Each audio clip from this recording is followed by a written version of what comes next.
everybody, you're watching Newsmakers who influence the world. Some disturbing news from Brooklyn yesterday. A man was beaten to submission by 2 police officers for sleeping in a synagogue. Now, to discuss this issue, we have 2 experts.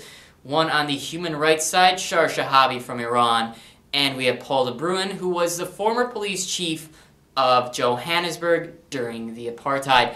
No clue why these 2 are joining me, being that they're not even Americans, but we're going to have to see what they have to say about this subject. Paul, we're going to start with you. Now, was this police brutality justified? You wrote the book on how to beat people into submission, police style.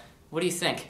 First of all, Andy, I'd like to thank you very much for allowing me to be on this show. I am very much pleasured. Now, this is a classic case where the policemen have invoked their right to defend themselves. Now, they were called onto the scene to handle the situation of this homeless man who was invading the premises and sleeping without permissions.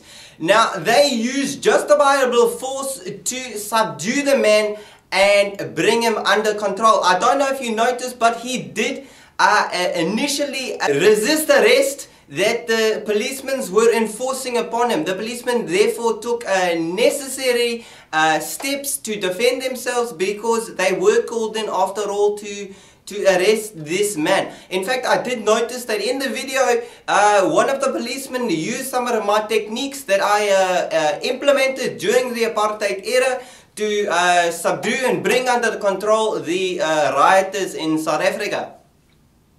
For those of our viewers who couldn't understand what he was saying, we'll be sure to insert some subtitles. Now, on the other end of the subject, I was under the impression that this guy did have permission to be in this synagogue. Shar, what do you think about this? Do you have anything to say in response to Paul's comments?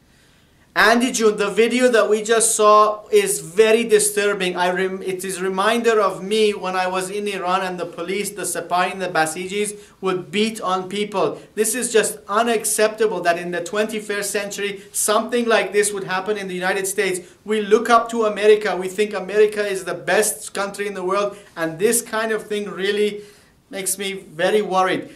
The poor guy had permission, according to the news, according to all the different witnesses that were there. Even the security guard that made the phone call to the police has admitted regret of such a tragic event. I mean, think about it. This guy comes in, the police officer I'm talking, sees a man sleeping on a couch. They wake him up. The guy is sort of not in his clear state of mind. How would you feel if you're woken up in the middle of the night and all of a sudden you see 2 big people standing in black wearing a gun? Of course you're going to be shocked. So he's sort of trying to get himself together and they want to arrest him.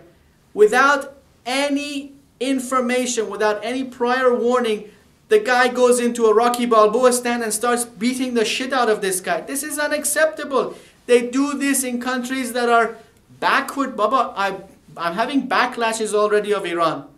Now, Paul, we're going to throw this back in your end. Basically, from the video, it really shows that this guy didn't resist, and it just seems the police really just wanted to beat the crap out of somebody. There's no rhyme or reason in any of this. What do you have to say about it? Well, Andy, what I have to say about this is you know more better than anyone that recently there have been a stack of cases in your own country where policemen have been shot by civilians. I mean, your country has more guns per person than anywhere else in the world. You don't know who is being armed and who is carrying some sort of weapon on them. So my question to you is, if this man did have a weapon on him and was going to use him on the policeman, then this kind of force would be justifiable. Imagine that this man brought out a gun and then shot one of the policemen. This whole situation would be reversed and everyone would be saying that the policeman did not use enough force. Unfortunately, in this day and age, we don't know who has the guns and who does not have the guns. Therefore, as a policeman, I have to look after myself, and I come first. So I'm going to definitely bring out the nightstick and bring out the fists if anyone gives me any kind of trouble. That's what I did in South Africa, and that's what I say they should do in the US as well. I don't believe that I'm hearing this kind of language in the 21st century. The man was asleep. He wakes up, and in front of him, two police officers are about to take him, cuff him, and take him to the jail. This isn't some guy who's carrying a knife or a gun. This is a defenseless person who was given permission to sleep. It doesn't make any sense. You have to talk to people, be more civil about these things, and this is something we clearly did not see in this case. And I have to tell you this. Remember your Rodney King trial? It was settled out of court for $3.8 million. This guy, the lawyers are going to have a field day with him and this video. And from what I've heard is that the police officers have already been suspended. And I should say that maybe some of the police officers in South Africa back in those days should have also been suspended. Well, I think this about wraps it up. Thank you both for joining me. Obviously, I think you have some bigger issues you need to settle far out of this program.